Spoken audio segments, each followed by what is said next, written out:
এই অনুষ্ঠানটি শ্রোতাদের জীবন গল্প ভিত্তিক অনুষ্ঠান। এই অনুষ্ঠানে শ্রোতারা স্বেচ্ছায় নিজেদের জীবনের গল্প বলেন। শ্রোতারা যা এখানে বলেন তা সরজমিনে ইনভেস্টিগেটেড নয়, সুতরাং সেদিক থেকে বিশ্বাস অবিশ্বাস একান্তই আপনার নিজের। সম্পূর্ণ বিনোদনমূলক এই অনুষ্ঠানটি আমাদের ব্যক্তিজীবনে কখনো কখনো শিক্ষণীয় ভূমিকা রাখে। এই অনুষ্ঠানে যারা আসেন স্বেচ্ছায় অংশগ্রহণ করেন। এই অনুষ্ঠানে কনফেস করবার পরে কিংবা জীবন গল্প বলবার পরে তার ব্যক্তি ও সামাজিক জীবনে কোনো বিরূপ প্রভাব পড়লে সেটার জন্য রেডিও কর্তৃপক্ষ দায়ী নয়। জীবন গল্প, জীবন গল্প, জীবন নাটকের চেয়েও নাটকীয়। আসসালামু আলাইকুম প্রিয় দর্শক এবং শ্রোতা। দর্শক বলছে আসলে ইউটিউবে আমাদের এই গল্পটা আপনারা অনেকেই দেখেন সেই অর্থে, এবং শ্রোতা তো আসলে রেডিওর তো শ্রোতাই হয়। তো সপ্তাহান্তে আমি আরজে কিবরিয়া আপনাদের সবাইকে আমন্ত্রণ জানাচ্ছি জীবন গল্পের আরও একটি অনুষ্ঠানে এবং আরও একটি পর্বে। আমি কথা বাড়াবো না, শুরুতেই আমার সঙ্গে যিনি আছেন তার সঙ্গে একটু পরিচিত হব। কি নাম আপনার? সুমা আক্তার। সুমা আক্তার। বয়স কত? 30-এর উপরে হবে। 30-এর উপরে হবে। জন্ম জেলা কোথায় আপনার? আমি ঢাকা মানিকনগরে জন্মগ্রহণ করছি। আচ্ছা, শুরু করেন আপনার জীবনের গল্প। ছোট করে হলো আমরা একটু জানার চেষ্টা করি। জি প্লিজ। আমার বাবা টিকাতলি চাকরি করতো ওইখানে প্রেস কোম্পানিতে। তো উনি ছোটকাল থেকে আমরা ঢাকায় জন্ম হয়েছি। আমরা 3 ভাই বোন, বড় ভাই, এরপর আমি আর একটা বোন আছে। আচ্ছা। আর মাকে নিয়ে আমরা ঢাকায় মানিকনগরে থাকতাম। আচ্ছা। তো আমিও মোটামুটি পড়াশোনা করছি, আর ভাইয়াও অনার্স মাস্টার্স করছে, বোনটাও বদরুন্নেসা থেকে অনার্স করছে। জি। তো এই অবস্থা। তো মা মারা গেছে 3 মাস হইল। নবাবগঞ্জে আমাদের বাড়ি। ওকে ওকে। আপনি ভাই বোনদের মধ্যে কততম? দ্বিতীয়। বড় ভাই আমি, এরপর আমার বোন। ঠিক আছে। এরপর নবাবগঞ্জ আমাদের বাড়ি। ওইখানে আব্বা 5 শতক জমি রাখছে, ওইখানে আমরা ছোটখাটো একটা বাড়ি করছি আর কি। আচ্ছা। সারা জীবন বাবা তো কষ্ট করেই আমাদেরকে মোটামুটি নিম্ন মধ্যবিত্ত পরিবার বলা চলে। জি। তারপর এখন ওইখানেই ছিলাম। পরে মা মারা গেছে। আমি, আমার বড় ভাই, আমার বোন, আমরা সবাই ঢাকায় থাকতাম, মগবাজারে থাকতাম। আমি ম্যাট্রিক পাস করছি ডেমরা মাতলি স্কুল থেকে। এরপর ওইখান থেকে করার পরে আর.কে চৌধুরী ডিগ্রি কলেজে ভর্তি হয়েছিলাম ইন্টারমিডিয়েট পড়ার জন্য। আচ্ছা। তো ওইখানে পড়ার জন্য ভর্তি হয়েছিলাম। পরে এরপরে একটু দিনের বুঝ চলে আসলো। তখন তো দিন বুঝি নাই, পর্দা করতাম না। তো দিনের বুঝ আসলো পরে আমি বাংলা পড়াশোনা ছেড়ে দিয়ে ভাবলাম যে এখন আর বাংলা পড়াশোনা করে কি করব। মাদ্রাসায় ভর্তি হই হেফজ করার জন্য। আচ্ছা। যদি হেফজটা কমপ্লিট করতে পারি তাহলে আলেম পড়বো। ইন্টার করার পরে আপনি হাফেজ হওয়ার জন্য ভর্তি হয়েছেন? হ্যাঁ, দিল এমন চাইছিল, তখন একদম পর্দায় চলে আসছি। মাশাআল্লাহ। আগে তো আঁটু পর্যন্ত চুল ছিল, চুল ছাইরা রাস্তা দিয়ে লিপস্টিক দিয়ে হাঁটতাম, খুব অন্যরকম। আচ্ছা, পুরো একটা রিভার্স লাইফ বলা যায়। হ্যাঁ, আগেকার তুলনায় একদম ছেলে বন্ধু মেয়ে বন্ধু নিয়ে ঘোরাঘুরি, হাসা তামাশা, যা আছে জীবনে। কেন আপনার এই পরিবর্তনটা হলো? থাকে না যে হঠাৎ করে না দিনের প্রতি একটা ভিতর থেকে যে আল্লাহ ভীরু আসলো ভিতর থেকে। কোনো ঘটনা আছে নাকি এমনিতেই? কোনো ঘটনাই নেই। ঠিক আছে। তো এরকম হওয়ার পরে ওই যে আমার ভাইয়া অনার্স কমপ্লিট করার পরে 3 দিনের সময় লাগাইছিল জামাতে গিয়ে। তো ও আয়সা দিনের কথা বলতে বলতে এরকম আসলো দিলের ভিতরে। তো আসলে পরে বললাম যে না, এখন আর দুনিয়া না, আখিরাত। তো তখন আপনার বিয়ে হয়নি? না। আচ্ছা। আখিরাত গুছানোর জন্য চেষ্টা করলাম, ভর্তি হইলাম মাদ্রাসায়। তো আমি আর জানি না, আমার বড় ভাই হচ্ছে আপনার দিল্লি রোডে চাকরি করে। ওই পাশে আবার ওর বাবা ইলেকট্রনিক্সের দোকানে চাকরি করতো। আচ্ছা। তো ওই যে মসজিদে বসে থাকতো, সময় লাগাইতো। তো ওই ভাইয়ার সাথে উনার একটু চলাফেরা উঠা বসা। আচ্ছা। এরপরে সে এভাবে জানতে পারে যে তার একটা বোন আছে, সানোয়ার ভাইয়ের একটা বোন আছে। তো ওনার মাকে দিয়ে 3 দিনের ওই যে মাস্তুরাত লাগায় না, ওইখানে আমাকে একটু টেকনিক করে নিয়ে আসলো যে ওনার মাকে দেখাবে আমাকে। দেখানোর জন্য তো আমার শাশুড়ি এখানে দেখলো পরে সে আমার খুবই এই মেয়েই বিয়ে করাবে তার ছেলে দিয়া। আচ্ছা, মাশাআল্লাহ। তো এরকম 1 বছর আমি তো এখান থেকে চলে আসলাম। আমি তো আর জানি না ভিতরে তাদের কি ছিল। 1 বছর পরে ওর বাবা আমাকে ফোন দিছে একদিন। তো আমি তো তখন তো একদম পুরা দিনের উপর আমি তো কোনো ছেলের সাথে কথাই বলবো না। সে আমার খুব জবরদস্ত করে কথা বললো। এভাবে করতে করতে আমার শাশুড়ির পরিচয় দিল যে ওই যে আপনি জামাতে গেছেন, আপনি যখন দেখছেন উনি আমার আম্মা। এভাবে করতে করতে এখন আমি তো রাজি না। আচ্ছা। রাজি না বলতে ছেলেকে চিনি না, জানি না, একটা অপরিচিত ছেলে বিয়ের প্রস্তাব দিবে, আমি কেন রাজি হব? তাছাড়া আমাদের বাড়ি নবাবগঞ্জে, তাদের বাড়ি শরীয়তপুর, আমি অত ভিন দেশে যাবো না। ওই মুহূর্তে আমার অনেক বিয়ের ঘর আসে, কিন্তু আমি রাজি হই না। আর সবচেয়ে বড় কথা, আমার দিনের জন্য আমি হাফেজ আলেম খুঁজতেছি। যদি বিয়ে করতে হয় তাহলে হাফেজ আলেমকে বিয়ে করব। বেদিন এরকম কোনো বিয়ে করব না যাতে আমার পর্দার ব্যাঘাত হয়। আচ্ছা। এরপরে আমার বড় ভাই রাজি না, বলতেছে ছেলে দেখলে তোর পছন্দ হবে না, বা ছেলে তো জেনারেল শিক্ষিতও না, আর ছেলে ওরকম মানে কোনো আলেম হাফেজও না। আচ্ছা। এমনি আর কি সময় লাগাইছে, ওই হিসাবে দিন খুব ভালো বুঝেছে। এই তো রাজি না, আমি অনেক জোর জবস্ত করে আর কি ওনাদেরকে রাজি করাইছি, ওই পাঠ শেষ। এরপর রাজি হয়েছে পরে আমার শাশুড়ি এসে আমাকে দেখতে আসার উদ্দেশ্য করে কাবিন করে চলে গেছে। আচ্ছা। তার 2 মাস পরে ওনারা আমাকে উঠায় নেয় নাই, বলছে যে অর্থনৈতিক অবস্থা ভালো না, এখন আমি তোমাকে উঠায় নিতে পারবো না। তো আমার বাবা তো একটু অমত ছিল, বাবা চাপাচাপি করে বলতেছে তুমি যদি এখন না যাও তোমার হাজব্যান্ডের সাথে তাহলে এটা নিয়ে আমি ঝামেলা করব। আচ্ছা। তো এরকম করার পরে ওর বাবারে বললাম, তো বলে তুমি ঢাকায় চলে আসো আমার কাছে। তখন ভাইয়ার সাথে বাবার সাথে পরামর্শ করেই মানে যা যা লাগে আমার সংসারে টুকিটাকি আম্মার কাছ থেকে বুঝায় টুজায় আমি ঢাকায় চলে আসলাম। মগবাজারে 5,000 টাকা দিয়ে একটা রুম ভাড়া নিলাম। 8,000 টাকা ওর বাবা বেতন তখন। কি করেন আপনার স্বামী তখন? ওই যে ইলেকট্রিক দোকানে চাকরি করে মগবাজারে। আচ্ছা। তো 5,000 টাকা দিয়ে একটা রুম নিছি, তো সংসারে তো পুরোই অভাব। 8,000 টাকা স্যালারি, 5,000 টাকা ঘর ভাড়া দিলে কি থাকে। খুব কষ্ট করে চলছি ভাই জীবনে 2টা মাস, খুব কষ্ট করে খুদের ভাত খেয়ে এভাবে আর কি সংসার। তো সংসার তো তখন নতুন। খুদের ভাত ঢাকা শহরে পাওয়া যায়? হ্যাঁ, খুদের চাল কিনছি। মানে প্রথম যেদিন আমি, আমার বাবা আর ভাই তো আমার উপরে খুব রাগ, তারা তো দিবে না, তো আমি তো এক তরফ জোর করেই। আপনিও তো রাজি ছিলেন না, পরে কেন বিয়ে করলেন? না, রাজি পরবর্তীতে হয়েছি যখন নিকোর বাবা বলছে দেখো আমি দিনের উপর আসছি, আলেম পড়ছি। আবার অন্যান্য মানুষের কাছে খোঁজ নিছি, যারা মগবাজারে ছিল পরিচিত সাথী ভাইরা ছিল, এদের কাছে খোঁজ নেওয়ার পরে তারা বলতেছে না আল ইসলাম ভাই তো খুবই ভালো, 12 বছর ধরে দিনের উপরে আছে। তো আমার মনে এটি অনুভূতি হয়েছে, ছেলে যত অসুন্দর হোক, টাকা পয়সা কিছু না থাকুক, আমি দিন তো পাবো দুনিয়াতে, যেটা ফিকির করতেছিলাম।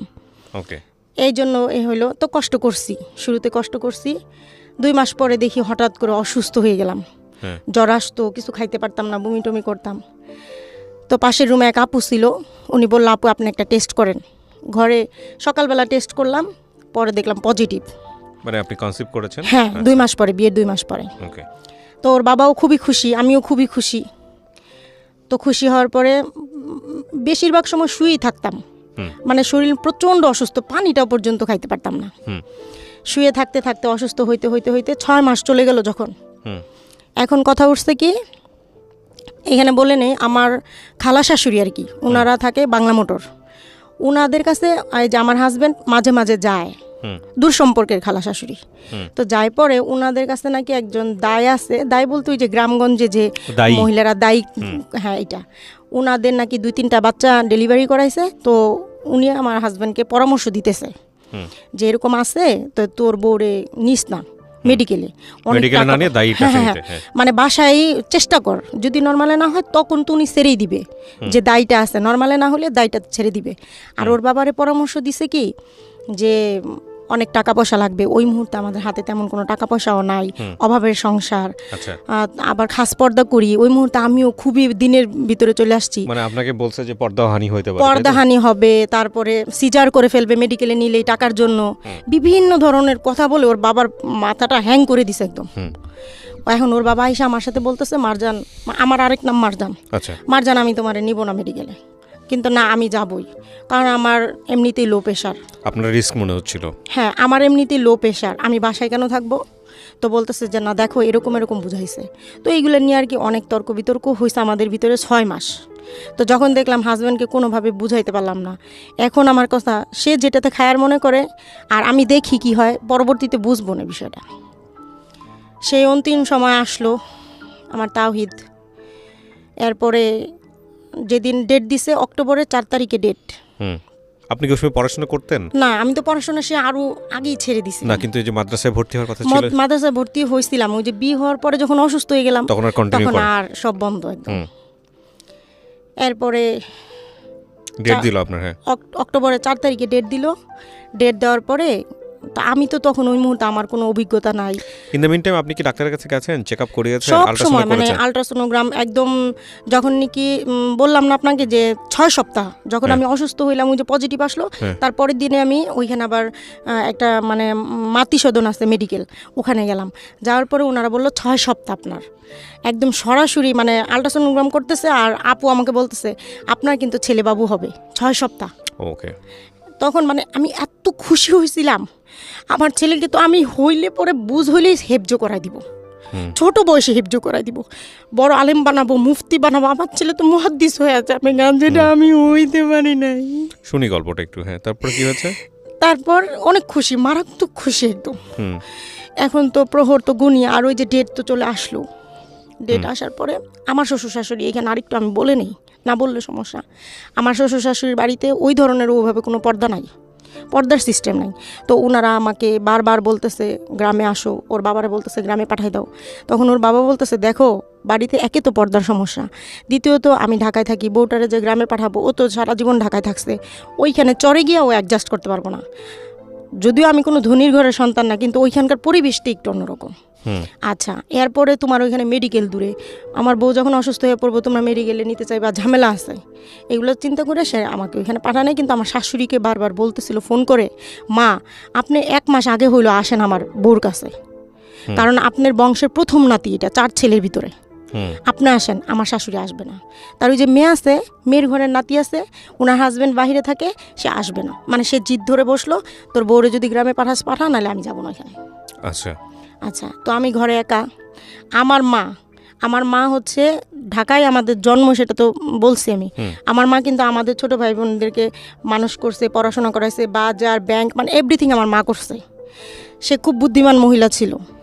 তো যখন আমার মার 25 বছর ডায়াবেটিস, আজকে হার্টের রোগ, হাই প্রেশার, আমার মার ব্রেনটা এমন হয়েছে, ডক্টর বলছে ওনার ব্রেনে যে টিস্যু ওটা শুকিয়ে গেছে, স্মৃতিশক্তি ধরে রাখতে পারে না। তো আমার মা ঢাকায় আসছিল ভাইয়ের বাসায়। তো আমার যখন এরকম হালকা হালকা পেন, অসুস্থ, আম্মাকে আবার আমার কাছে একদিন আগে পাঠাই দিছে ভাইয়া, বলছে মারজানের কাছে তুমি চলে যাও। মা ছিল ওইখানে উপস্থিত। আগের দিন রাত্রে আমার বোনটা ওই যে সায়েন্সের স্টুডেন্ট, ও তো সবই বুঝে এই সম্পর্কে, ও বলছে কি আপু তোমার কোনো সমস্যা হলে আমাকে সাথে সাথে ফোন দিবা, আমি চলে আসুন। ভাইয়া আমাকে 4 দিন আগে মানে 4 তারিখে ডেট ছিল, 4-5 দিন আগে আলট্রাসোনোগ্রাম করছি। ডক্টর বলছে একদম নর্মাল, আপনার কোনো সমস্যা নেই, আপনার বাচ্চা সুস্থ, আপনি 4 দিন পরে আপনার ডেট। ভাইয়া আমার 4 দিন আগে বললো 10,000 টাকা উঠাই না ঘরে রাখছি তোর জন্য, যেদিন পেন আসবে আমার ফোন দিবি, মেডিকেলে যাবি, তোর 10,000 টাকা তোরে দিব, এরপরে লাগলে পরেরটা পরে দেব। এখন রাত্রে হঠাৎ করে হালকা হালকা পেন আসে আমার, আমি তো বুঝতে পারি না, ওর বাবাও বুঝে না। রাত্রে ওই মহিলাদেরকে ফোন দিছে ওর বাবা, এই দাই মারজানের তো এই মানে অবস্থা, দাত্রী যেটাকে বলে, দাত্রী, মারজানের তো এই অবস্থা। ভালো কথা, এখন তারা আসছে, মানে সকালে আসছে। আমি তো বুঝি নাই যে এই পেন 4 দিনও থাকতে পারে, 5 দিনও থাকতে পারে। এখন তো আমার আরেকটা সেকেন্ড বেবি হয়েছে, এখন আমি বুঝি বিষয়গুলো কি। তো তারা আসলো পরে আমাকে একটু চেক করলো, চেক করে ওর বাবাকে বললো, ওর বাবা বললো কি অবস্থা বলেন তোর, বলে হ্যাঁ আজকেই হয়ে যাবে, নর্মালি হয়ে যাবে, কোনো সমস্যা নাই, আপনি পাশের ঘরে চলে যান আর আমরা এখানে। তো একজন ধাত্রী, তার বয়স 35-40, আর একজন নার্স, তার বয়স 25 বা 30 এরকম হবে, তারা 2 জন। আর ঘরে আমার আম্মা, মা তো দাঁড়ায় রয়েছে, আমি কান্না করতেছি, মা আমাকে দেখতেছে ধরতেছে। শুরু থেকে বলি, আমাকে সে করলো কি, প্রথমে 2টা ট্যাবলেট খাওয়াই দিল। ট্যাবলেট আমি জানি না যে কি ট্যাবলেট খাওয়াইছে, খাওয়াই দিল। এবং আগেই বলছিল একটা নারকেল তেলের বোতল আয়না রাখতে, সেটা আয়না রাখছি 1 বোতল। আচ্ছা, এরপরে ট্যাবলেট খাওয়াই দেওয়ার পরে সে আমাকে একটা ইঞ্জেকশন দিয়ে দিল। ইঞ্জেকশনও দেয় তারা? আচ্ছা, ইঞ্জেকশন দিয়ে দিল। আচ্ছা, দিয়ে দিল পরে 1 ঘন্টার মধ্যে আমার এমন অবস্থা হইলো, মানে ব্যথায় আমি তখন আর মানে ঘরে থাকতে পারতেছিলাম। ওকে, মানে পেইন বাড়ানোর জন্য পেইন। আচ্ছা হ্যাঁ, ইঞ্জেকশনটা দিয়ে দিছে। একটু পরে আমার হাজবেন্ডকে আমি ডাকাইছি, আমার আম্মাকে দিয়া আসছে। পরে মানে ব্যথা সহ্য করতে না পারে ওরে আমি জড়াই ধরছি রুমের ভিতরে। এখন বলে কি মারজানা আমার সাইরা দাও, ওইখানে তো সবাই আছে, ওনারা 2 জন আছে, আম্মা আছে, আমি ওই রুমে থাকি, তুমি থাকো।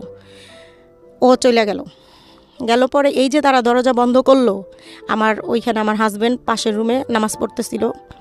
তো মাও দাঁড়ায় রয়েছে, আমি কান্না করতেছি। মানে তখন মানে যখন এরকম 1 ঘন্টা পরে এই অবস্থা, 2 ঘন্টা 3 ঘন্টা 4 ঘন্টা বেবি আসে না। না, ওরা করতেছি কি, আমি রুমের মধ্যে মানে হাঁটা চলাফেরা করতেছি, আর ওরা আমাকে আধা ঘন্টা অন্তর অন্তর শোয়াই দিতেছে, শোয়াইয়া মানে ট্রাই করতেছে, ওর মাথা ধরে টানতেছে তারা। আচ্ছা, যখন নাকি 4 ঘন্টা হয়ে গেল, আমি লুকাবো না, আজকে কিছু লুকানোর এখানে কিছুই নেই, আমার সন্তান চলে গেছে দুনিয়ার থেকে। মা বাবা ভাই বোন পৃথিবীর সবাই জানে এই ঘটনা। আমার প্রস্রাব পায়খানা বমি সমস্ত কিছু আমার দেহ থেকে বের হয়ে গেছে। এরপরে 5 ঘন্টা হয়ে গেল, তারা আমাকে ছাড়ে না, আমি শুইতে পারি না। শুইলে মনে হয় কি বাচ্চা আমার উপরে উঠে যাচ্ছে। তার মানে কি সময়ের আগে তারা আমাকে ব্যথার ওষুধ খাওয়াই দিছে, এখন বাচ্চা নিচে আর নামতেছে না, উপরের দিকে উঠে যাচ্ছে। দ্বিতীয় কথা, আমার বাবুর হচ্ছে নার পেঁচানো ছিল, ওই বাচ্চা তো কখনোই নর্মাল আসার প্রশ্নই আসে না। প্রিয় শ্রোতা, আমরা এই জায়গাটায় ছোট্ট একটা বিরতি নেব এবং বিরতির পর আবারও ফিরে আসবো জীবন গল্পে। যাওয়ার আগে আপনাদেরকে বলতে চাই, ঢাকা এফএম এর আরও একটি ইউটিউব চ্যানেল যেখানে আপনারা জীবন গল্পগুলো দেখতে পারবেন। আমাদের এই চ্যানেলটি আপনারা সাবস্ক্রাইব করুন। আমাদের চ্যানেলটির ঠিকানা হচ্ছে www.youtube.com/ilovedhakafm ILOVE love DHAKAFM। চ্যানেলটিতে গিয়ে আপনারা সাবস্ক্রাইব করুন। আমার এই অনুষ্ঠানগুলোতে যদি আপনি অংশগ্রহণ করতে চান, আমাদেরকে ফোন করবেন। আমাদের ফোন নাম্বারটি হচ্ছে 09611904904। আমি আবারও বলছি 09611904904। ওকে, ছোট্ট একটা বিরতি। জীবন গল্প, জীবন গল্প, জীবন নাটকের চেয়েও নাটকীয়।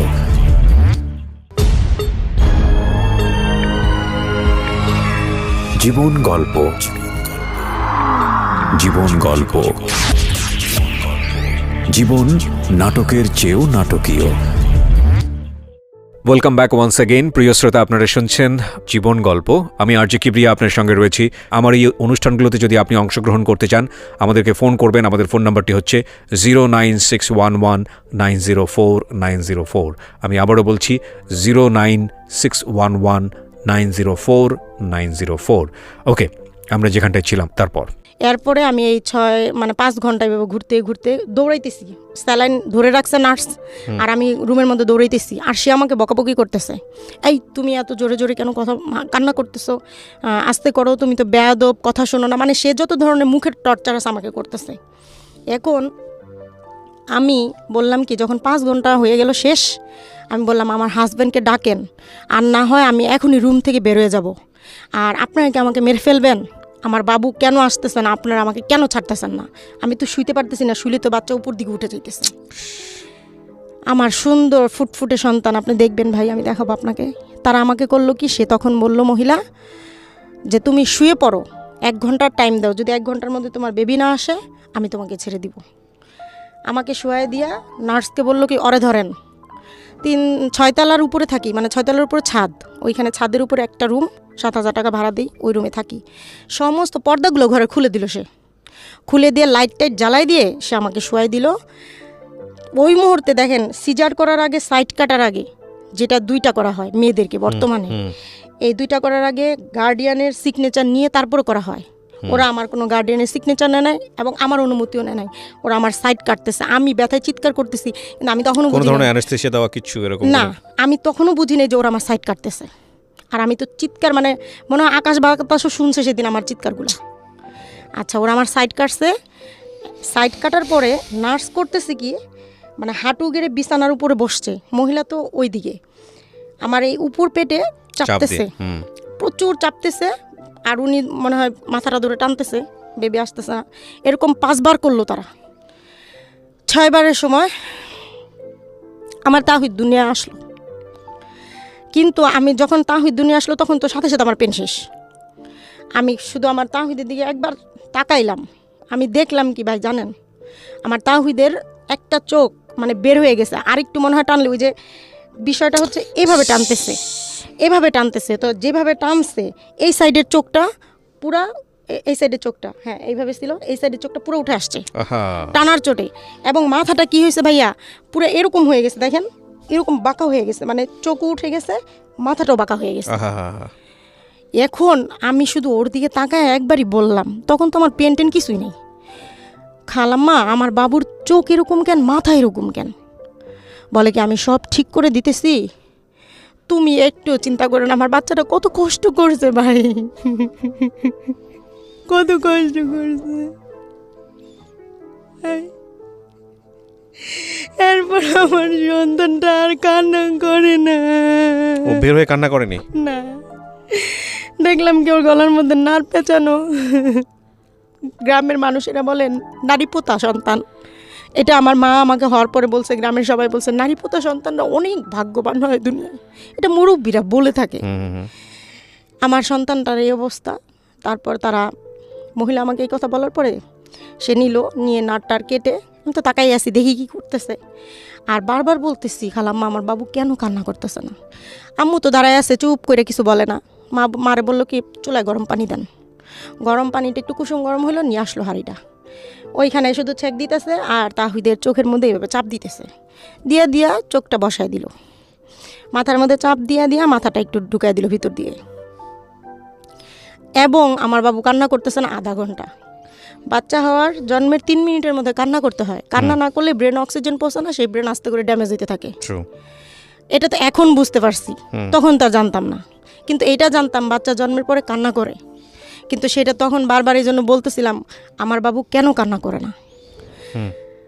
এখন তাহিদকে সে থাপড়াইতেছে, লাইথাইতেছে, উষ্টাইতেছে, কি যে করতেছে আমার বাচ্চাটাকে, আমি শুধু দেখতেছি তাকাইয়া, কোনোভাবে কান্না করতেছে না। আধা ঘন্টা পরে এখন আমাকে সে বলতেছে ছেলে বাবুরা দেরি করে কান্না করে, তুমি চুপ থাকো, কোনো কথা বলবো না, যেহেতু তোমার বাবু আসছে, 1 ঘন্টার মধ্যে বলছি, আধা ঘন্টার মধ্যে বাবু আসছে, এখন কোনো কথা নাই, বাচ্চা কি করবো আমি করতেছি।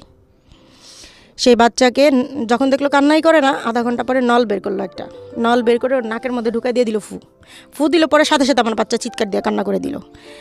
বিষয়টা হয়েছে যখন আমি ঢাকা মেডিকেল নিচ্ছি, এখানেই বলে নেই, ঢাকা মেডিকেল গেছি, ওরা স্যার ডক্টর বলতেছে, কিন্তু এই কান্নার এক্সপ্লানেশন আপনি পরে বুঝছেন জিনিসটা, তাই বলতে যাচ্ছেন। হ্যাঁ বলেন, স্টেপ বাই স্টেপ বলেন, তারপরে কি হয়েছে? আচ্ছা, এরপরে কান্না করলো, পরে সে আমাকে বলতেছে বাচ্চাটা তো একটু মানে অসুস্থ বোধ মনে হইতেছে, তুমি ওরে নিয়ে একটু মেডিকেলে গিয়ে অক্সিজেনের ব্যবস্থা করো।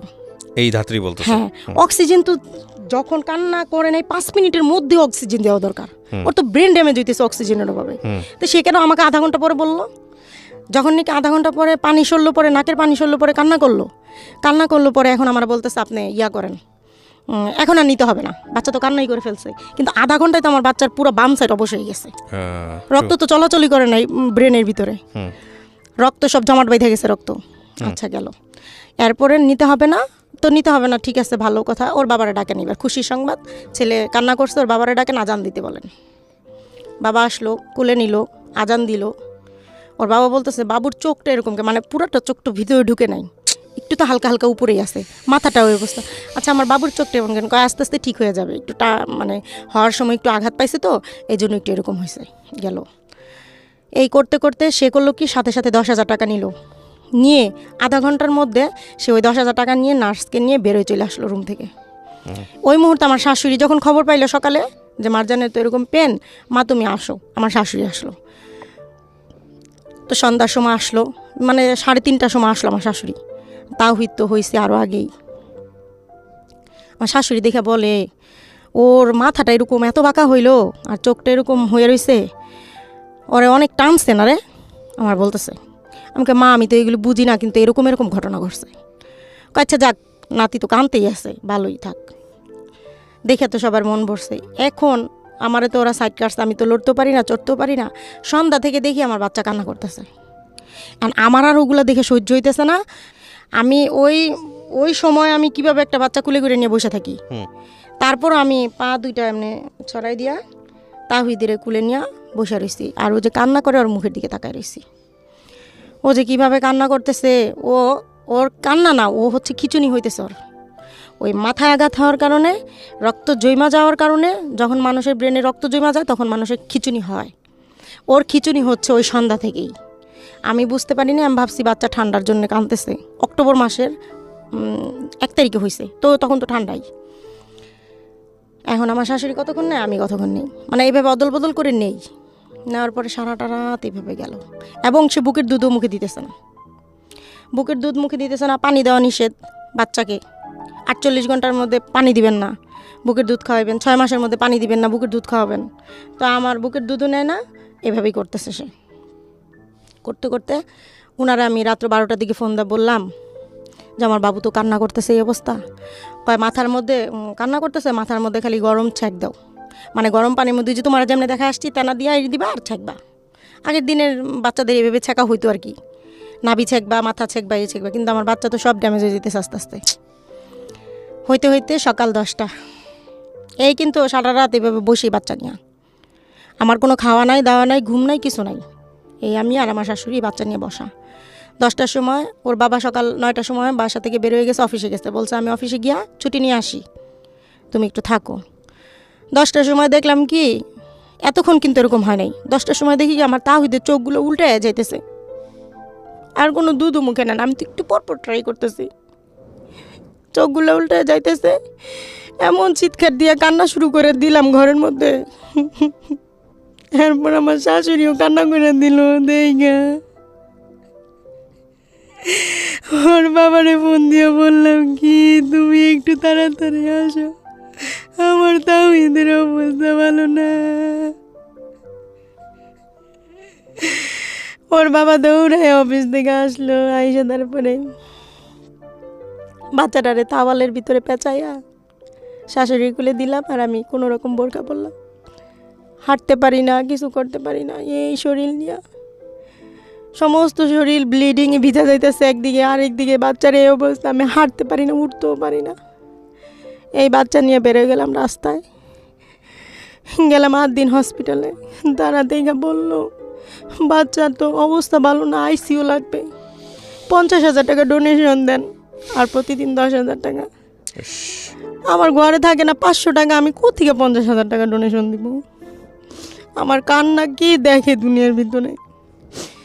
নিয়ে গেলাম কমিউনিটি হসপিটালে মগবাজার। ওইখানে এক পরিমল স্যার দেখে বলতেছে বাচ্চা তো মারাত্মক খিচুনি হইতেছে, এখন যদি না নিয়ে যান এই বাচ্চা তো বাঁচানো অসম্ভব, আপনি এইখানে ভর্তি করেন আইসিইউতে। তো আইসিইউতে কত লাগবে? 10,000 টাকা ডোনেশন দেন, আর প্রতিদিন 4,000 টাকা। ওটাকে তো সামর্থ্য নাই আমার। পরে স্যার বলতেছে যদি কিছু নাই করতে পারেন ঢাকা মেডিকেল চলে যান এখনই। এই বাচ্চারে কোলে করে নিয়ে ঢাকা মেডিকেল চলে গেলাম। ওর বাবা, আমি, আর আমার শাশুড়ি। আর আমার তাহিদরে নিয়ে গেলাম, পরে দেখা মানে অক্সিজেন সাথে সাথে ওর নাকের মধ্যে ঢুকাই দিল। মানে ওইখানে বাহিরে একটা বেডের মতো থাকে, অসুস্থ বাচ্চারা ওইখানে আসলে অক্সিজেন লাগাই দেয়, সাথে সাথে অক্সিজেন লাগাই দিল। আমার তাহিদ এমন করে কান্না করতেছে, আর আমি ওর 2 হাত এভাবে ধরে রাখছি, আর ও বেডের মধ্যে চিৎকার করতেছে, আর চটপট করতেছে, খিচুনি হইতেছে। আমার ছোট বোন দেখেন, ওই দিন ভাগ্যের কি পরিহাস, আমার ছোটো বোনের ওই দিন সকালে পরীক্ষা ছিল, আমরা জানি না, ওর ফোন বন্ধ ছিল পরীক্ষার হলে। আমি সকাল থেকে ফোন করি, ওরে পাই না। তো ওইটা তো বলি না, ও তো রাত্রে আসছে, দেখে টেকে গেছে, বাসায় চলে গেছে। ওরে ফোন দিছি দুপুরে ফোন দিয়ে বলি দেখ এই অবস্থা। আমার ছোটো বোন সব ফালাইয়া দৌড়ে গেল। এখন ওইখানে কোনো সিট নাই। ঢাকা মেডিকেলে প্রতিদিন হাজারো বাচ্চা এরকম ফেরত আসে, সিট পাওয়া যায় না আইসিইউর মধ্যে, বেড সংখ্যা কম। তারপরে ও আমার বোন করলো কি, ভিতরে চলে গেলো আইসিইউর ভিতরে, মানে কেউ যাইতে দেয় না ওরে। তো ও মানে একটু সাহসী, তো ও একদম দৌড়ে ভিতরে আইসিইউর ভিতরে রুমে ঢুকে গেছে। তো ওর সাথে সবাই চিল্লাচিল্লি শুরু করছে, এই আপনি আইসিইউর মধ্যে কেন ঢুকে গেছেন? বলতেছে দেখেন আমার বাবুর অবস্থা খুব খারাপ, আপনারা কি একটা ব্যবস্থা করেন। ডক্টরকে সাথে করে নিয়ে আমার কাছে আইসা পড়ছে। আর আমি তো কান্না করতেছি, মনে হয় ওইখানে ও না আসলে ওই মুহূর্তে আসলে ওর হায়াত আছে, কিন্তু আমি তো কান্না করতে করতে, বাবু তো আমার যাই ওই সময়।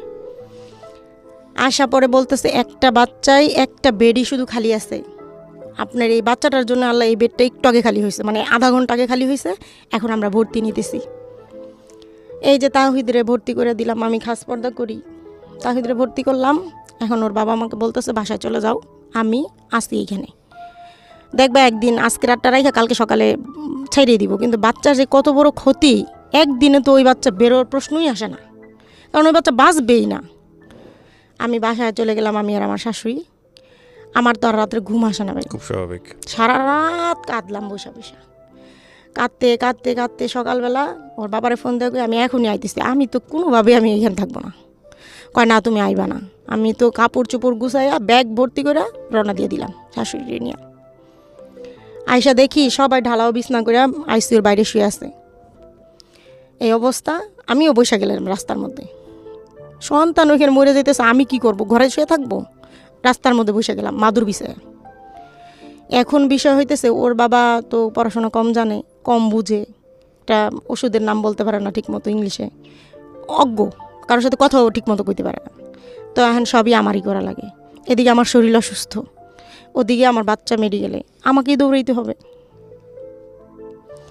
গেলাম সকালে, যাই বললাম নার্সরে, বললাম আপা এক নজর আমার তাহিদকে আপনি দেখতে দেন কি হালতে আছে। মানে এক রাত পরে, আমি তো রাত তো মেডিকেলে রেখে আসছি বাচ্চাকে। রুমের মধ্যে ঢুকছি ভাইয়া, রুমের মধ্যে ঢুকে শুধু আমার তাহিদরে দেখলাম। আমার তাহিদ হা করে ঘুমাইতেছে, হ্যাঁ, হুম। চোখ দুইটা বন্ধ, হাঁ করে ঘুমাইতেছে, সব শরীরের মধ্যে ইঞ্জেকশন ঢুকায় রাখছে, মাথার মধ্যে ক্যানেলা পরায় রাখছে, আর অক্সিজেন ঢুকায় রাখছে, এমনি রয়েছে। আর সহ্য হইল না, ওখান থেকে বাইরে চিৎকার পরে কানলাম কতক্ষণ, কাইন্দা ওইখানে বসলাম, করলাম এই ছেলে যদি মইরা যায় এখান থেকে নিব, আর যদি বাচ্চা থাকে এখান থেকে নিব, কিন্তু আমারও তোমরা এই জায়গা থেকে কোথাও পাঠাতে পারবা না। এই বৈশা গেলাম 17 দিন 17 রাত, এই হাত মোজা, এই পা মোজা, এই মুখ, এইভাবে এই রাস্তার মধ্যে রাস্তার মধ্যে দিনটা পুরা তবজি নিয়ে বসে বসা লা ইলাহা ইল্লাল্লাহু মুহাম্মাদুর রাসূলুল্লাহ, যেই কালেমা পড়লে বেহেশতের মধ্যে খুঁটি নড়তে থাকে, এবং যতক্ষণ পর্যন্ত বান্দার দোয়া আল্লাহ কবুল না করবে ততক্ষণ পর্যন্ত মানে এটা বন্ধ হবে না, খুঁটি নড়া। এই দোয়াই করলাম আল্লাহর কাছে যে আল্লাহ এই দোয়া যদি কবুল না করেন আমার সন্তানকে যে কোনোভাবে হোক আপনার ফেরত দিতে হবে, নিতে পারবেন না। আমি আল্লাহর কাছে এইভাবে দোয়া করলাম, আমার সন্তানকে আপনি কোনো দিনই নিতে পারবেন না, যে কোনোভাবেই হোক, যে কোনোভাবেই হোক আমার সন্তানকে আপনি ফেরত দিতে হবে। আমি মনে করি ও মারাই গেছে, কিন্তু ওরে আপনার জীবন ফিরে দিতেই হবে, আপনি আমার বাচ্চাকে নিতে পারবেন না। আমি রাস্তায় বসে আছি, আমি সারা পৃথিবীর সবচেয়ে বড় ভিখারি, আপনার কাছে ভিক্ষা চাই। আপনি পৃথিবী তৈরি করছেন, এরকম কোটি কোটি মানুষ তৈরি করছেন, আমার সন্তানের হায়াত দিতে 1 সেকেন্ড লাগবো না আপনার। এই আমার দোয়া, আর এই আমার তবজি জপা, এই আমার কান্না। এই প্রিয় শ্রোতা, আমরা এই জায়গাটায় ছোট্ট একটা বিরতি নেব এবং বিরতির পর আবারও ফিরে আসবো জীবন গল্পে। যাওয়ার আগে আপনাদেরকে বলতে চাই, ঢাকা এফএম-এর আরও একটি ইউটিউব চ্যানেল যেখানে আপনারা জীবন গল্প এবং সিক্রেটস অনুষ্ঠানের ভিডিওগুলো দেখতে পারবেন। আমাদের এই চ্যানেলটি আপনারা সাবস্ক্রাইব করুন। আমাদের চ্যানেলটির ঠিকানা হচ্ছে www.youtube.com/ilovedhakafm, ILOVE love DHAKAFM। চ্যানেলটিতে গিয়ে আপনারা সাবস্ক্রাইব করুন। আমার এই অনুষ্ঠানগুলোতে যদি আপনি অংশগ্রহণ করতে চান আমাদেরকে ফোন করবেন। আমাদের ফোন নাম্বারটি হচ্ছে 09611904904। আমি আবারও বলছি 09611904904। ওকে, ছোট্ট একটা বিরতি। জীবন গল্প,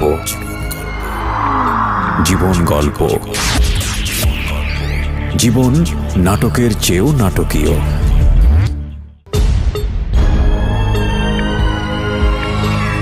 জীবন গল্প, জীবন গল্প, জীবন নাটকের চেয়েও নাটকীয়। Welcome back once again. প্রিয় শ্রোতা, আপনারা শুনছেন জীবন গল্প। আমি আরজে কিবরিয়া আপনার সঙ্গে রয়েছি। আমার এই অনুষ্ঠানগুলোতে যদি আপনি অংশগ্রহণ করতে চান আমাদেরকে ফোন করবেন। আমাদের ফোন নাম্বারটি হচ্ছে 09611904904। আমি আবারও বলছি 09611904904। ওকে, আমরা যেখানটায় ছিলাম তারপর। তো যখন নাকি ডাকে তো প্রতিদিন একবার করে দেখতে যাইতে হয়, তখন করি কি, হাত মোজা করি, পা মোজা খুলি, বোরখা খুলি, বড় হিজাব পরি, মাস্ক পরি আর হিজাব পরি, তো শরীরে তো কিছুই দেখা যায় না, এভাবে করে ঢুকি, বাচ্চাকে দেখে আসি আর কান্দি। রাত 2টা নাই 3টা নাই, ঘুম তো আর আসে না। আর একটা কথা হইতেছে, আমি দেখলাম বেডের উপরে বাচ্চাদেরকে শোয়ায় রাখে, মানে যখন ইঞ্জেকশন দিতে হয় ওরা মনে হয় সারাদিনে 2-1 বার বাচ্চাটাকে মানে সচেতন করে, অচেতন অবস্থা থেকে সচেতন করে। তো আমি একদিন দেখতেছি বাচ্চা একজন ধরে রাখছে, আরেকজন ইঞ্জেকশন পুশ করতেছে, বাচ্চা চিৎকার করতেছে, ছোট বাচ্চা না। তো এই 17 দিন আমার বাচ্চা বুকের দুধ খায় নাই, পানি খায় নাই, কিছু খায় নাই, শুধু অক্সিজেনের উপরে। আর এই যে ওষুধ, হাতে কিন্তু একটা টাকাও নাই, বড় ভাই টাকা দিতেছে, তারপরে মানে যারা যারা পরিচিত ছিল সবাই আমাদেরকে টাকা দিতেছে শুধু বাচ্চার চিকিৎসার জন্য। তো এই 17 দিন পরে একদিন হঠাৎ করে ডাক দিল। এই 17 দিনে যে কত বাচ্চা আমার সামনে মারা গেছে আর আমি কান্না করে দেখলাম। একদিন হঠাৎ ডাক দিয়ে বলতেছে 19 নাম্বার বেডের বাচ্চাটা তো সুস্থ হয়ে গেছে, জানতো বাচ্চাকে, হ্যাঁ জানতো বাচ্চাটাকে একটু দেখেন তো পারেন কিনা বুকের দুধ খাওয়াইতে।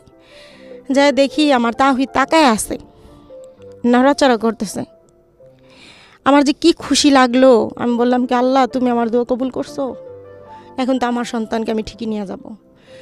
তো বুকের দুধ খাওয়ানো শুরু করলাম, ট্রাই করলাম, দেখি খাইতেছে না, মানে হইতেছে ওর। বললো কি দুপুরে আবার আসেন, মানে বুকের দুধ যদি ওরা টেনে না খাইতে পারে তাহলে ওই বাচ্চা আইসিইউ থেকে বের করবে না তারা। আচ্ছা।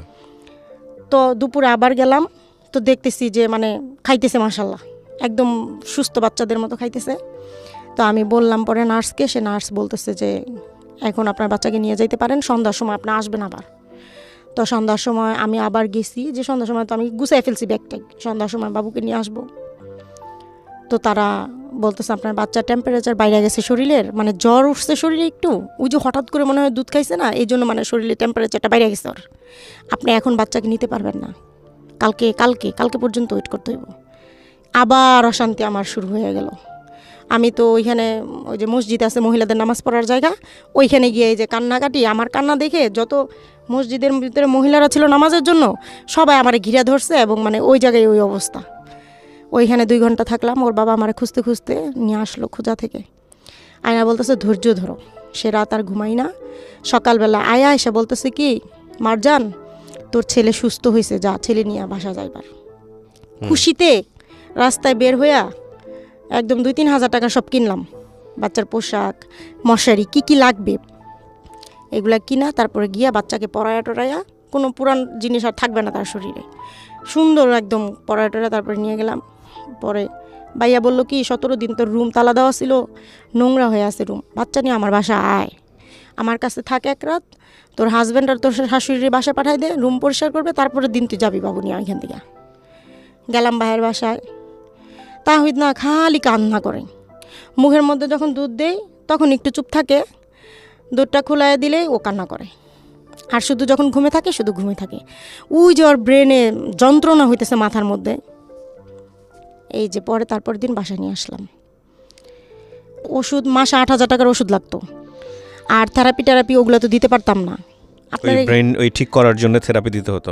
ব্রেন ঠিক বলতে এমআরআই সিটি স্ক্যান করছি, তখন বলছে ব্রেনের এক সাইড অবশ হয়ে গেছে, ওর হচ্ছে খিঁচুনির জন্য কন্টিনিউ ওষুধ লাগবে, হয় এই ওষুধে কোনো একদিন খিঁচুনি বন্ধ হবে অথবা সারা জীবন থাকবে। তো মাসে 8,000 টাকার ওষুধ বাধায় দিছিল ওইটা। আর দ্বিতীয় হচ্ছে থেরাপির কথা বলছিল, আমি থেরাপি দিতে পারতাম না, কারণ টোটাল খরচ নিয়ে 20-25-30 হাজার টাকার মতো মাসে যাইতো, তো ওইটা তো আমার পক্ষে সম্ভব না। কিন্তু এই 8,000 টাকার জন্য মানুষের কাছে ধার বাকি হাত পাতা ভিক্ষা করা A to Z করছি, আপনার কাছে আসার অনেক চেষ্টা করছি, আমি ব্যর্থ। আপনাকে অনেকবার ইনবক্সে মেসেজ করছি, হয় নাই কোনো কিছু।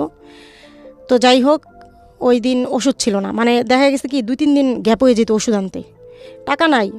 ওর বাবা মাসে 17-18 হাজার টাকা কামায় বা 16,000 টাকা কামায়, মানে অ্যাভারেজ এরকম।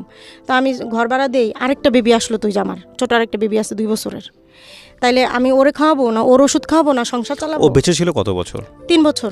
3 বছর পর্যন্ত বেঁচে ছিল? এই 3 বছরে ও কি কথাবার্তা বলতো, ও নাকি অটিস্টিক হয়ে গিয়েছে? মা শুধু মা? গু সব মা গু। আচ্ছা, যখন ক্ষুধা লাগতো কান্না করতো, তো আমি কোলে নিতাম, খাওয়াইতাম, কান্না বন্ধ হয়ে যেত। আপনার এই এখন যে বাচ্চাটা আছে, বাচ্চার বয়স কত? এই বাচ্চার বয়স 2 বছর। ওর আচরণ আর এর আচরণের মধ্যে নিশ্চয়ই পার্থক্য ছিল। ও তো সুস্থ আর ও তো অসুস্থ। সেটাই বলছি, তো ও তার মানে অটিস্টিক হয়ে গিয়েছে। হ্যাঁ, ও মানে ও হচ্ছে ডাউন সিনড্রোমের বেবি হচ্ছে না ভাইয়া, ডাউন সিনড্রোমের বেবি হইতেছে রক্ত থেকে যে জন্মগত প্রতিবন্ধী, আর ও হচ্ছে ওই সিনড্রোমের বেবি। মাথায় আঘাত লাগার কারণে জন্মের সময় যে বাচ্চাদের মাথায় আঘাত হয়, ওই বাচ্চাগুলো এরকম, ওইটাও এক ধরনের প্রতিবন্ধী। মানে ওই যে ব্রেনটা এক সাইডে ড্যামেজ হয়েছে, ওই কাজটা তো আপনার এই হাতটা তো লড়বে না, ওর হাত নড়তো না? হাত নড়তো, পা নড়তো, যেগুলো আমার মানে ওর আই কন্ট্যাক্ট ছিল না। ওর আইটা কি ঠিক হয়েছিল পরবর্তীতে? হ্যাঁ, চোখ টোক একদম সমান হয়ে গেছিল, সব ঠিক হয়েছিল, কিন্তু ওর আই কন্ট্যাক্ট ছিল না। এই জন্য বলছে থেরাপি দিতে। ওই যে ওটা আপনারা পারেন নাই? আমরা তো পুরোপুরি পারিনি থেরাপি দিতে। মারা গেল কিভাবে? হ্যাঁ, ওই যে ওষুধ, যখন ওষুধ শেষ হয়ে যেত 2 দিন 3 দিন চলে যেত, আর খিচুনিটা তখন উঠে যেত। খিচুনিটা উঠে গেলেই মানে ওর অবস্থা নাজেহাল হয়ে যেত। যেদিন এরকম হলো, দেখেন সুস্থ, একদম সুস্থ, ও যেদিন এরকম হলো দুপুর থেকে একটু জ্বর, সন্ধ্যার সময় দেখি ফুললি জ্বর, ওষুধ নাই ওই দিন আমার। এরপরে ওর বাবা একজনের কাছ থেকে 1,000 টাকা ধার করে ওষুধ আনলো, 1 পাতা ওষুধ 1,000 টাকা, আরও অনেক তো ওষুধ দিছে। তো ওইটাই খিচুনির এক নম্বর ওষুধ আর কি। ওই ওষুধটা রাত্রে খাওয়াইলাম, রাত বাড়তে বাড়তে ওর জ্বরও বাড়ে, ও এবং মুখে কিছু দেয় না, মানে খাবার দিলে খায় না। বাড়তে বাড়তে 2টা বাজে গেল। 2টার সময় দেখি মানে ওই যে স্যালাইনের উপরে রাখছি শুধু, মানে স্যালাইন খাওয়াইতেছি, মানে কিছু খায় না সে। আর জ্বর খিচুনি, আর কিছু খায় না, দিলাম স্যালাইন। দিতে 2টার সময় দেখি নাক দিয়া মুখ দিয়া মানে এমনভাবে বের হইলো ওগুলা, পেটের মধ্যে তো কিছু নাই, খালি স্যালাইনই, সমস্ত পানি বের হয়ে গেল। আর একটু পরপর 1 মিনিট পরপর ঝাঁকি দিতেছে, চোখ উল্টে যাইতেছে, আর মানে আমাশার মতো হাগু হইতেছে, অল্প অল্প রক্ত আসতেছে হাগু দিয়ে। এখন রাত 2টার সময় আর সহ্য হইতেছে না আমার। ওর বাবারে বললাম কি এখনই তুমি আমার নিয়ে হসপিটালে চলো। আর বাবা বললো কি দেখো ছোট মেয়েটা তো এখানে ঘুমাইতেছে, এখন বাজে সাভারে রাত 2টা, আমাদের বিকাশে মাত্র 300 টাকা ওর বাবার মোবাইলে, আমার হাতে 1 টাকা নাই, ঘরে একটা 4 আনা পয়সা নাই যে আমি ওরে নিয়ে বেরোয় আর কোথাও যাব। বাবা বলে কি সকাল হোক মারজান, এরপরে ওরে নিয়ে মেডিকেলে যাইও। সকাল হইলো, আমি তো আর ঘুমাই না, পোলা নিয়ে বসেই আছি। সকালবেলা মেডিকেল গেলাম। কোথায় গেলাম? নিউরোসায়েন্সে, কারণ খিচুনির মেন ওষুধ হইতেছে নিউরোসায়েন্সে ব্রেনের। গেলাম পরে সে বলল সিট খালি নাই, বাচ্চা মারাত্মক, নিয়ে যান শিশু হসপিটালে। আমি কি ঢাকা মেডিকেল নিব? কয় না, আগে শিশু হসপিটালে যান। ওই তখনই যদি বাচ্চাটা ওর মানে অক্সিজেন দিত আর স্যালাইন দিয়ে দিত শরীরে, ওর কিন্তু স্যালাইন অক্সিজেন দুটোটারই ঘাটতি হয়েছে। খিচুনি হইলে কিন্তু অক্সিজেন থাকে না শরীরে, তখনই কিন্তু আমার বাচ্চাটা একটু দাঁড়া হয়ে যায়। শিশু হসপিটাল থেকে দেখা ছেড়ে দিল, বললো আমাদের এখানে সিট নাই, নিউরোসায়েন্সে সিট নাই, শিশু হসপিটালে সিট নেই, ঢাকা মেডিকেল নিয়ে যান। ঢাকা মেডিকেল নিতে নিতে বেলা 2:30 গেলাম, পরে সে বলতেছে বাচ্চার পালস নাই। অথচ বাচ্চা কিন্তু নড়তেছে সকাল থেকে, সবই ঠিক ছিল। ওই দৌড়াদৌড়ি করতে করতে ওর পালস চলে গেছে। পালস নাই, বাচ্চার অবস্থা নাজেহাল। আইসিইউর ভিতরে নেন, আইসিইউতে নেন। ঠিক আছে আইসিইউতে নেন, আইসিইউতে সিট খালি নাই, ইয়েতে নিয়ে যান, প্রাইভেটে নেন। আমি কে মইরা গেলে এখনই মইরা যাবো, কিন্তু আমি প্রাইভেটে করতে গেলে মরে। যে মানুষ আমি 1000 টাকার ওষুধ কিনতে পারি না, সে মানুষ আমি কীভাবে প্রাইভেটে নিয়ে মরে। এরপরে সেই বাচ্চাটা স্যালাইন দিল, ওইখানে 2-3টা ডক্টর চলে আসলো, স্যালাইন ট্যালাইন দিয়ে সব কিছু দিল। দেখলাম কি তাহিদের পালস ফিরে আসছে। ফিরে আসলো পরে আমি তো তখন আমি একদম শান্তি যে আমার বাচ্চার পালস ফিরে আসছে, এখন আর কোনো সমস্যা নাই। ডাক্তার বলতেছে আপনার বাচ্চার পালস ফিরে আসছে, যান একটা জ্বরটা যদি কমে তাহলে আপনার বাচ্চা সুস্থ, যাই একটা ডোজ নিয়ে আসেন। গেলাম ডোজটা আনতে, মানে 1 মিনিটের সময় হয় নাই। পাশে আপুরে বললাম কি আপু তাহিদের দিকে একটু তাকাই থাকবেন, দেখবেন ও কী করে, আমি শুধু ওষুধটা নিয়ে আসি। ওই সিট থেকে মনে হয় 2 মিনিট গেছি, যা ওষুধটা আনছি শুধু, আয়সা দেখি স্যার আমার বাচ্চার বুকটা চাপতেছে ইচ্ছা মতো। ওই হ্যাঁ পাশের ওই আপু, মানে ও যখন ওর খিচুনি এমনি ঝাঁকি দিয়ে ওর দুমটা চলে গেছে, তখন ওই আপু তো ও তো নড়তেছিল, কান্না করতেছিল, তো একটা বাচ্চার কান্না বন্ধ হয়ে গেছে, সবই বন্ধ হয়ে গেছে। ওই আপু দেখে বুঝে ফেলাইছে, ডক্টরকে ডেকে আনছে, আমাকে না ডাইকে। এরপরে ডাক্তার এরকম করতেছে, আমি আসছি, আইসা আমি তো ওরে দেখে আমি একটা চিৎকার দিছি খালি ওই জায়গার মধ্যে দিয়ে, আমি ফ্লোরে পড়ে গেছি। পড়ে আমি আপু না আমার দেখে কান্না করে দিছে, উনার কান্নাটা দেখে আমার দিলটার মধ্যে মোচড় দিয়ে দিছে। আমি ডাক্তারের পাও 2টা ধরে বসে আসছিলাম, জানেন না ভাইয়া, পাও 2টা ধরে কইছে আর আমার বাচ্চারে সুস্থ করে দেন। আমি 3টা বছর না খায়া না লইয়া ওরে ঢাকার শহরের কোনো মেডিকেল বাদ রাখি নাই। Square hospital, Dhaka medical, PG, Savar, কোথায় কোথায় গেছি। মিজানুর রহমান স্যার, মাসে 8,000 টাকার ওষুধ খাইছি, ঘরে খাবার ছিল না, মানুষের কাছে দাঁড়িয়ে দাঁড়িয়ে ভিক্ষা করে বেড়াইছি আমি। আমার এত সুন্দর সন্তান দুনিয়া থেকে চলে গেছে। ওই সময় মারা যায়। ওই সময় শেষ। বাচ্চাটারে কোলে নিয়ে বসে ছিলাম, আমার তাহিদ একরকম ছিল। 10 মিনিট পরে দেখি আমার বাচ্চাটা এত সুন্দর হাসি দিতেছে মার কোলে। এই বাচ্চাটা নিয়ে 2টা ঘন্টা বসে বসে কান্না করলাম। এই গল্পটা থেকে আমাদের একটা জিনিস আমি বলি আপনাদেরকে, প্রিয় দর্শক এবং শ্রোতা, যারা এতক্ষণ শুনলেন, ইউটিউবে যারা শুনবেন বা দেখবেন, জীবনে কখনো কোনো দিন আজকের এই গল্প যারা শুনেছেন তারা মনে মনে প্রতিজ্ঞা করেন কখনোই এই বাচ্চা হওয়ার ক্ষেত্রে কোনো ধরনের মানে কোনো প্রকার কোনো রিস্ক নেবেন না। আমরা একটা সময় ছিল যখন ডাক্তারি সেবা পেতাম না, এই ধাত্রীরা এসব কাজ করতেন, ঠিক আছে, ওই সময়টার কথা আলাদা। আর এখন যেখানে উন্নত চিকিৎসা সেবা আছে, বাচ্চা ঘরে আসার সঙ্গে সঙ্গে প্রতি মাসে সেভিংস করা শুরু করেন। যদি পয়সা না থাকে ধার করে হলেও সেভিংস করেন এবং চেষ্টা করেন, যেহেতু এটা আপনার ভবিষ্যৎ, যে আপনার স্ত্রীকে এমন একটা জায়গায় নিয়ে যাওয়ার জন্য যেখানে সে বেস্ট ট্রিটমেন্টটা পাবে। চেষ্টা যেন কোনো ঘাটতি না থাকে, এটা একটা গল্প। আরেকটা হচ্ছে যে এই ভদ্রমহিলা যে 3টা বছর তার বাচ্চা বেঁচেছিল, এই ভদ্রমহিলা কিন্তু প্রতিদিনই বেঁচেছে, প্রতিদিনই মরে গেছে। কারণ প্রত্যেকটা মোমেন্টের যে যুদ্ধ, একটা বাচ্চা দুনিয়াতে আসার পর থেকে উনি বলছেন যে 17 দিন আমি রাস্তায় ছিলাম। এটা শুধুমাত্র 17 দিনের গল্প না, এটা 3টা বছরের গল্প। আপনার বাচ্চাটা মারা গেছে কোন সালে? এই যে অক্টোবর মাসে, এই কয়দিন আগে। এই কয়দিন তার মানে আপনি তো ট্রমা থেকে এখনও বেরোতে পারেন নাই। তো এটা আমি জানি না, মানে একটা যেটা হচ্ছে আপনি খুব বিশ্বাসী একজন মানুষ, আপনাকে দেখে বোঝা যায়। যেহেতু বাচ্চা গেছে, ও নিশ্চয়ই, আমাদের তো ধর্মেই একটা আছে যারা অপ্রাপ্ত বয়স্ক হয়ে বা তারা আগেই যারা মারা যায় তারা জান্নাতি। সেদিক থেকে আপনি সৌভাগ্যবান, এভাবেই চিন্তা করবেন। আর এখানে আপনার আসলে কিছুই করার ছিল না। আপনার স্বামীর যে একটা ভুল ছিল আমি মনে করি, কারণ ওই সময়টাতে উনি যদি ওই সিদ্ধান্ত না নিতেন, পরবর্তীতে টাকা পয়সা কিন্তু আপনাদের গেছে, প্রচুর গেছে, অনেক কষ্ট করছে এই বাচ্চার জন্য, তাই না? তো ওই সময়টাতে ওই সিদ্ধান্তটা যদি না নিত তাহলে জীবনটা হয়তো বা আল্লাহ ভালো জানেন এভাবেই হয়তো ভাগ্যে লেখা ছিল, বলাটা খুব মুশকিল। তো আপনার এই গল্পটা আমি মনে করি এটা এক ধরনের সেবা হবে, বিশেষ করে যারা আজকে শুনলো তাদের জন্য, যারা সিদ্ধান্ত নেবে তাদের জন্য অনেক বড় একটা উপকার হবে। আপনি কেন বললেন রেডিওতে আজকের এই গল্পটা? আমি বলছি 2টা কারণ। প্রথমত ওর চিকিৎসার জন্য, সাহায্যের জন্য আপনার কাছে আসতে চাইছি, পারি নাই। আমি অত্যন্ত দুঃখিত, আপনার মতো এরকম অনেক কেস হয়তো বা আমার পর্যন্ত আসে, কিন্তু আমি হয়তো দেখতে পারি না বা দেখার সময় থাকে না। আর আমি আসলে অনেকটা লম্বা সময়, আজকে আপনি মন খুলে বললেন, আমিও বললাম, আমি খুব মনোযোগ দিয়ে আপনার গল্পটা শুনেছি। অনেক দিন পর একটা গল্প আমার হৃদয়টাকে খুব এফোর করে দিল। আমি মানে বলার কোনো অপেক্ষা নাই।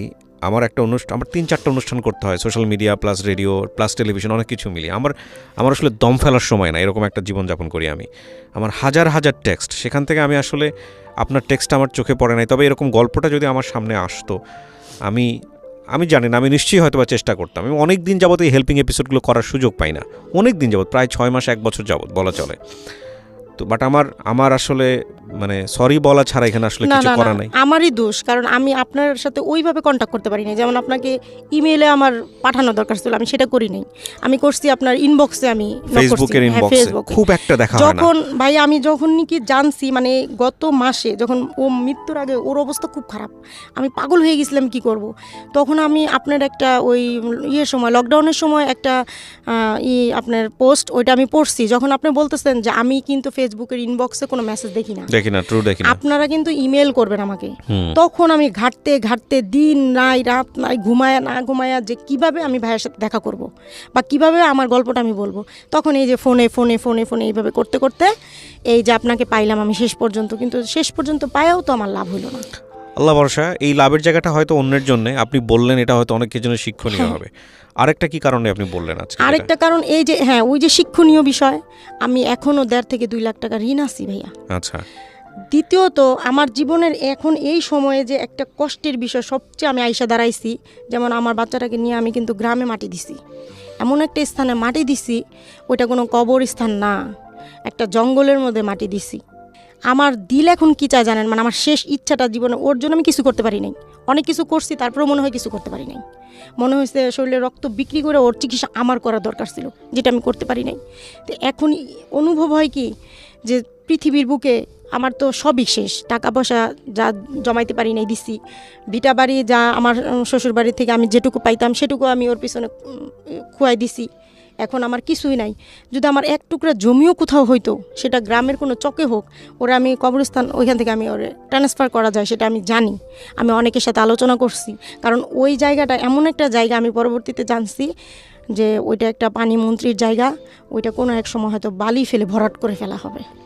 আচ্ছা। তো ওরে যদি আমি ওখান থেকে ট্রান্সফার করে আমার যদি কোনো ভিটা বাড়ি থাকতো আমি আনতাম, কিন্তু আমার সেইটাও নাই এখন। মানে আমি এটা ভাবলে আমার অশান্তি আরও বেশি বেড়ে যায়। জি, আমি দোয়া করি মনে প্রাণে যে আল্লাহ আপনাকে সেই সুযোগটা দিক। এবং মূল কথাটা হচ্ছে যে আপনার এই গল্প শুনে যদি কেউ আপনার দিকে সহযোগিতার হাত বাড়ায়, সেটা নিঃসন্দেহে একটা বড় উপকার হবে আপনার জন্য। আর আমি মনে করি যে মানে আপনি বেশি বেশি করে দোয়া করবেন। মায়ের দোয়াটাই তো সন্তানের জন্য সবচেয়ে বড় কাম্য। আর প্রত্যেকের জীবনেই কম বেশি দুঃখের ব্যাপার আছে। হ্যাঁ, আপনার জীবনে হয়তো আল্লাহ এভাবে কষ্ট লিখে রেখেছে, যে কষ্টের বিনিময়ে হয়তো আপনি অনেক কিছু পাবেন ভবিষ্যতে। আমাদের জীবনের কষ্টটা হয়তো অন্যরকম, প্রত্যেকের জীবনেই কষ্ট আছে। হ্যাঁ, কোনো মানুষই পৃথিবীতে কষ্ট ছাড়ে না, কোনো মানুষই না। এবং কোনো মানুষই একেবারে নিখাত সুখী মানুষ না, অসম্ভব, পৃথিবীতে কেউ নাই। হ্যাঁ, আপনার কষ্ট আপনার বেবিকে নিয়ে, আরেকজনের কষ্ট হয়তো বেবি হচ্ছে না সেটা নিয়ে, আরেকজনের কষ্ট হয়তো বেবি আছে কিন্তু নিজের মতো করে মানুষ করতে পারছে না সেই জন্যে, আরেকজনের কষ্ট হয়তো অর্থবিত্ত সম্পদ সমস্ত কিছু আছে, আপনার যেরকম অর্থের অভাব, তার প্রচুর অর্থ আছে কিন্তু সেই অর্থ তাকে অনর্থের জীবন দিয়ে দিয়েছে। সুতরাং কেউই আমরা সুখী না। তো সৃষ্টিকর্তার দিকে যারা বিশ্বাসী তারা ধাবিত হচ্ছে, ওখানেই সুখ। আপনি যে কোনো অবস্থায় সৃষ্টিকর্তার উপরে তাওয়াক্কাল করেন, এবং তাওয়াক্কাল তো আল্লাহ, আমরা সবসময় যেন সেই কাজটাই করতে পারি।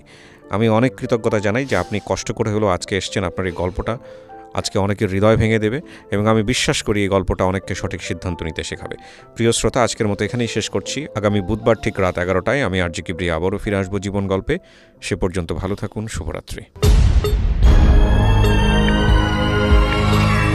জীবন গল্প, জীবন গল্প, জীবন নাটকের চেয়েও নাটকীয়।